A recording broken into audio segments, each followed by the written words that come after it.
जैसे सूरज की रोशनी से इलेक्ट्रिसिटी बनती है यूजिंग सोलर पैनल्स, तो ऐसा कभी नहीं होगा कि सूरज रोशनी देना बंद कर देगा या फिर Solar panels, sometimes known as solar PV, use sunlight to generate electricity. The key part of a solar panel is a thin layer of semiconducting material that absorbs sunlight and converts it to electricity.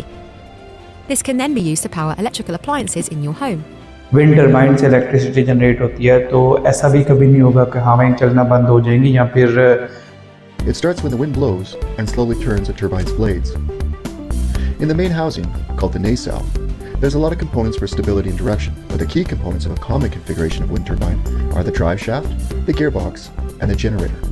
The force of the wind turns the blades, which turn the drive shaft. The drive shaft has a large gear in the gearbox that turns a smaller one. Because the second gear is smaller, it turns faster, fast enough to make electricity. Turbine के परों पर पड़ने वाले पानी से जो electricity बनती है, तो कभी ऐसा नहीं होगा कि पानी के ज़खायर ख़त्म हो सकें।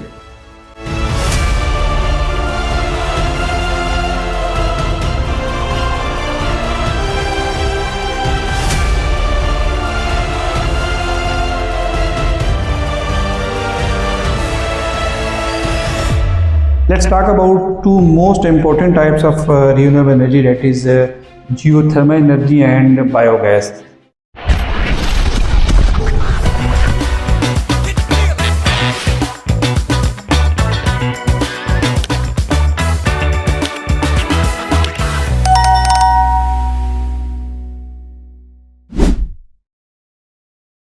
जैसे सूरज की रोशनी से इलेक्ट्रिसिटी बनती है यूजिंग सोलर पैनल्स, तो ऐसा कभी नहीं होगा कि सूरज रोशनी देना बंद कर देगा या फिर विंड टर्बाइन से इलेक्ट्रिसिटी जनरेट होती है, तो ऐसा भी कभी नहीं होगा कि हवाएं चलना बंद हो जाएंगी या फिर टर्बाइन के परों पर पड़ने वाले पानी से जो इलेक्ट्रिसिटी बनती है, तो कभी ऐसा नहीं होगा कि पानी के ज़खायर ख़त्म हो सकें। Let's talk about the types of the renewable energy. Let's explore the big players in this field. Why not to start from the solar energy? Solar panels, sometimes known as solar PV, use sunlight to generate electricity. The key part of a solar panel is a thin layer of semiconducting material that absorbs sunlight and converts it to electricity. This can then be used to power electrical appliances in your home. सूरज हर रोज़ बहुत सारी रोशनी ज़मीन पर भेजता है और ऐसा कभी नहीं हो सकता कि हम इस रोशनी को सारे का सारा इस्तेमाल कर सकें। इस रोशनी का एक छोटा सा पोर्शन हम इस्तेमाल करते हैं सोलर पैनल्स में। ये सोलर पैनल्स बेसिकली सूरज की रोशनी को कन्वर्ट कर देते हैं इलेक्ट्रिसिटी में using photovoltaic effect. It was 1905 when a very famous scientist Albert Einstein ने एक ground breaking research paper publish किया था, जिसमें उन्होंने फोटोवोल्टिक इफेक्ट का कंसेप्ट दिया था। एक ऐसा कंसेप्ट जिसकी मदद से सूरज की रोशनी को कन्वर्ट किया जा सकता है इलेक्ट्रिसिटी में यूजिंग सोलर पैनल्स। क्या था ये photovoltaic effect? According to Einstein, जो सूरज की रोशनी होती है वो पैकेट्स ऑफ एनर्जी पे मुश्तमिल होती है और इन पैकेट्स ऑफ एनर्जी को फोटान कहा जाता है। जब ये फोटान किसी सेमीकंडक्टर के ऊपर पड़ते हैं, तो सेमीकंडक्टर के अंदर इलेक्ट्रॉन की मूवमेंट स्टार्ट हो जाती है। And where there is movement of electron there is current. It is basically current, and where there is current there is a voltage. So इस तरह से आपके सोलर पैनल्स के अंदर करंट जनरेट होता है, वोल्टेज जनरेट होता है, इलेक्ट्रिसिटी जनरेट होती है। Solar panels are made up of smaller units called solar cells. The most common solar cells are made from silicon, a semiconductor that is the second most abundant element on Earth. In a solar cell, crystalline silicon is sandwiched between conductive layers. Each silicon atom is connected to its neighbors by 4 strong bonds, which keep the electrons in place, so no current can flow. Here's the key. A silicon solar cell uses 2 different layers of silicon. An N-type silicon has extra electrons, and P-type silicon has extra spaces for electrons, called holes. Where the 2 types of silicon meet, electrons can wander across the p-n junction, leaving a positive charge on one side and creating negative charge on the other. You can think of light as the flow of tiny particles called photons shooting out from the sun. When one of these photons strikes the silicon cell with enough energy, it can knock an electron from its bond, leaving a hole. The negatively charged electron and location of the positively charged hole are now free to move around. But because of the electric field at the p-n junction, they'll only go one way. The electron is drawn to the n side, while the hole is drawn to the p side. The mobile electrons are collected by thin metal fingers at the top of the cell. From there, they flow through an external circuit, doing electrical work like powering a light bulb. In 1839, Edmund Becquerel used the photovoltaic effect for the very first time to generate the electricity from the solar panels. He found that certain materials would produce a voltage when exposed to light. This was the key principle. Then in 1883, Charles Fritz created what is widely considered the world's first true solar cell by coating a layer of selenium with a thin layer of gold. While his cells were not very efficient, he proved that the technology was possible. The first practical silicon solar cell, however, wasn't developed until 1954 by Bell Labs researchers Darrell Chapman, Calvin Fuller and Leland Person, leading to the more efficient solar technology we recognize today. जो एक solar cell होता है, जो एक solar plate होती है, वो basically semiconductor से बनी होती है, यूजुअली सिलिकॉन से। इनके अंदर पॉजिटिव लेयर्स भी होती हैं, नेगेटिव लेयर्स भी होती हैं, जिनकी वजह से इलेक्ट्रिक फील्ड बनता है। और जब सनलाइट जो कि मुश्तमल होती है पैकेट्स ऑफ एनर्जी पे, जिनको फोटॉन कहते हैं, वो जब इससे टकराती है तो सिलिकॉन के एटम्स से इलेक्ट्रॉन निकलते हैं और उनकी मूवमेंट स्टार्ट हो जाती है। और बेसिकली ये movement of electron he current होती है।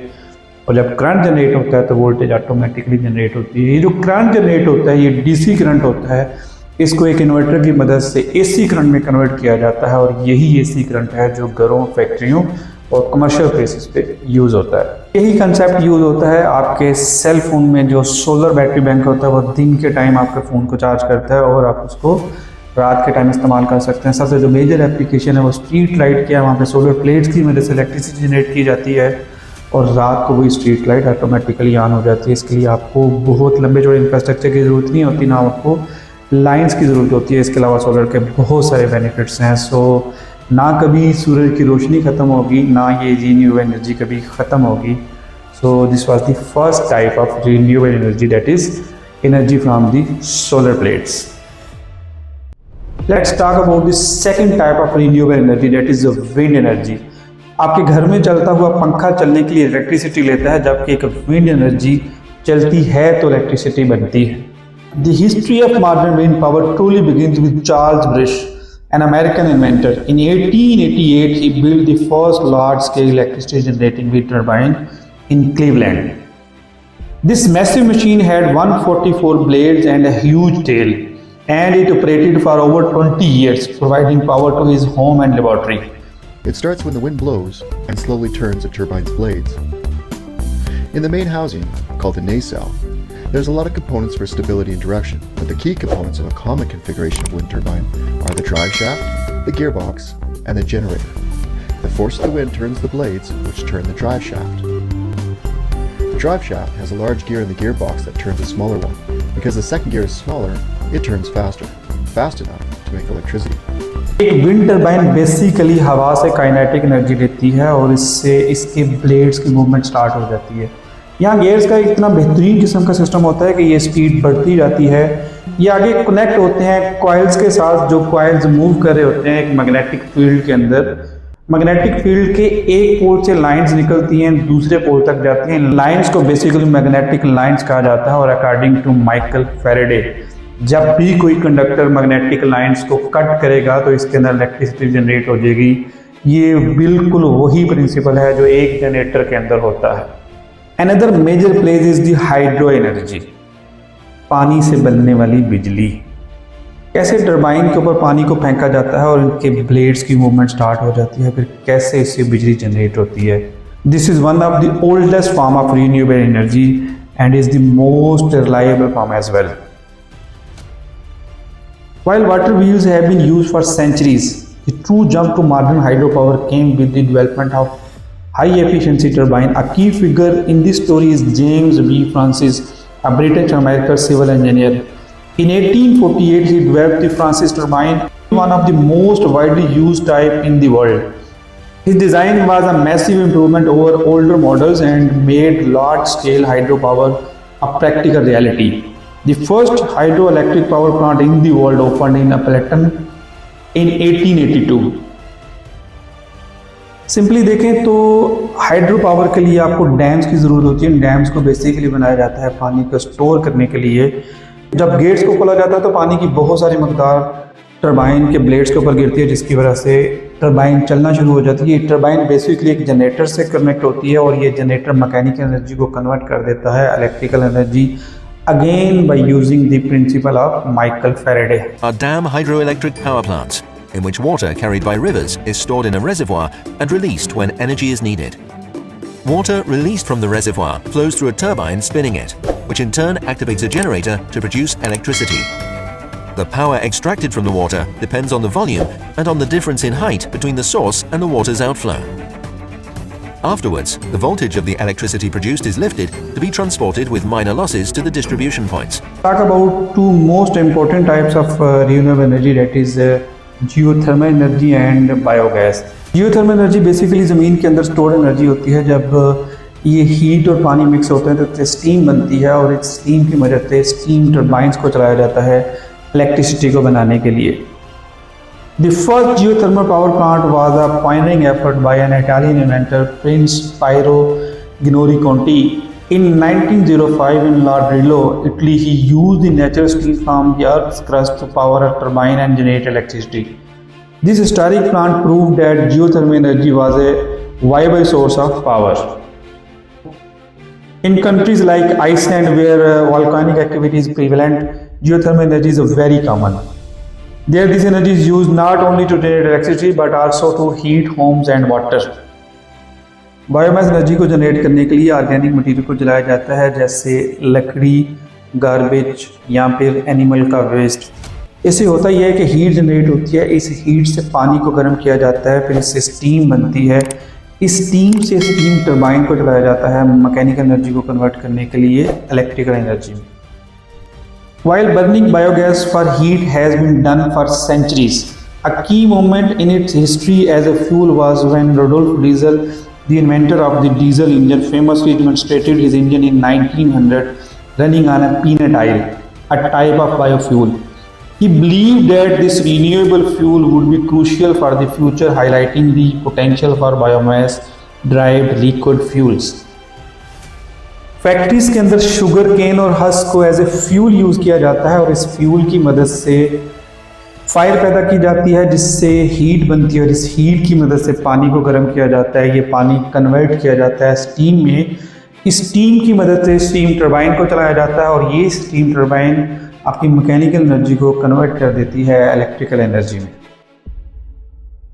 सो इन सभी टाइप ऑफ रीन्यूएबल एनर्जी में आपने देखा कि जितना भी फ्यूल यूज़ होता है वो सारे का सारा रीजनरेट होता है, वो कभी ख़त्म नहीं होता है। जैसे सोलर प्लेट से बनने वाली इलेक्ट्रिसिटी जो कि सनलाइट से बनती है, ना तो सन कभी ख़त्म होगा ना इसकी लाइट कभी ख़त्म होगी। इसी तरह विंड टरबाइन में चलने वाली हवा, ये हवा कभी ख़त्म नहीं होगी और ना ज़मीन के अंदर हीट ख़त्म होगी, ना आपके पास ऑर्गेनिक मटीरियल्स ख़त्म होंगे। तो जितनी भी टाइप्स ऑफ रीन्यूएबल एनर्जी हैं जिसमें हाइड्रो भी है, ये सारे नेचुरल रिसोर्सेज हैं जो कि बार बार जनरेट होते हैं और कभी ख़त्म नहीं होते, बल्कि एक फार्म से दूसरे फार्म में कन्वर्ट होते हैं। सो जो फ्यूचर है वो रीन्यूएबल एनर्जी का फ्यूचर है। Remember, it's clean and pollution free energy.